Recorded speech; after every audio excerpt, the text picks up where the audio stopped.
માહિતી મુજબ ગતરોજ સુરતના સલાબતપુરા પોલીસ સ્ટેશન હદ વિસ્તાર આંજણા પાસે જુબેર નામના શખ્સની હત્યાની ઘટના સામે આવી હતી, જેમાં 9 જેટલા ઈસમોએ સાથે મળી જુબેરને ગંભીર રીતે તીક્ષ્ણ હથિયાર વડે ઇજાગ્રસ્ત કર્યો હતો અને ગંભીર ઇજાના કારણે જુબેરનું મોત નીપજ્યું હતું। આ ઘટનાને લઈ સલાબતપુરા પોલીસે ગુનો દાખલ કરી હત્યારાઓને પકડવાના ચક્રો ગતિમાન કર્યા હતા। ત્યારે પોલીસ દ્વારા આ ગુનામાં સંડોવાયેલા 2 મુખ્ય આરોપી અને 7 બાળ કિશોરોની ધરપકડ કરવામાં આવી છે।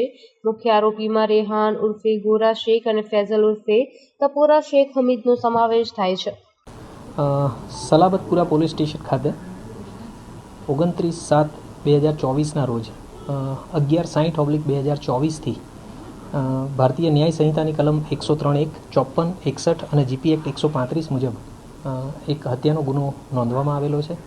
આ જે બનાવ છે એ આંજણા ફાર્મ અનવરનગર પાસે બનેલો છે અને એમાં જે મુખ્ય આરોપી છે એ રેહાન ઉર્ફે ગોરા સમીર શેખ, જે ઉંમર વર્ષ 18, અને એની સાથે ફૈઝલ ઉર્ફે તરોપા ઉર્ફે ભૂખા શેખ ફરીદ શેખ હમીદ, જેની ઉંમર વર્ષ 18 છે। આ 2 આરોપીઓની સાથે અન્ય કાયદાના સંઘર્ષમાં આવેલા 7 કિશોર પણ આમાં ગુનામાં ઇન્વોલ્વ હતા।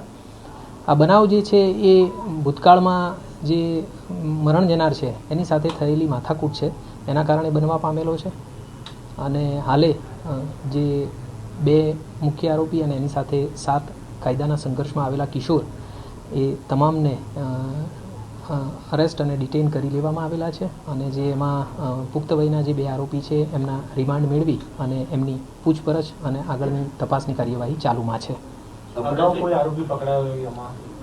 આમાંથી કોઈ પણ આરોપીઓ કે કાયદાના સંઘર્ષમાં આવેલા કિશોરો જે છે એમનો ભૂતકાળ તપાસતા હાલે એવી કોઈ પણ ઘટનામાં તેઓ સંડોવાયેલા હોય એવું ધ્યાને આવેલ નથી।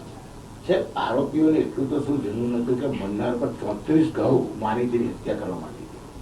એકચ્યુઅલી અમારી જે પૂછપરછ છે એમાં અમારા ધ્યાનમાં એવું આવ્યું કે જે 8 મહિના પહેલાં મરણ જનાર અને આ જે આરોપી અને કાયદાના સંઘર્ષમાં આવેલા કિશોર છે એમની વચ્ચે માથાકૂટ થઈ હતી, કારણ કે આ જે કાયદાના સંઘર્ષમાં આવેલા કિશોરો અને આ જે આરોપીઓ છે એ મરણ જનારના ઘરની સામે બેસી રહેતા હતા।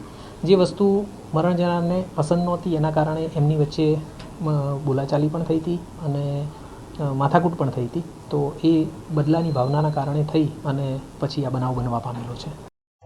બ્યુરો રિપોર્ટ, ઇનાયત મંસૂરી, સુરત।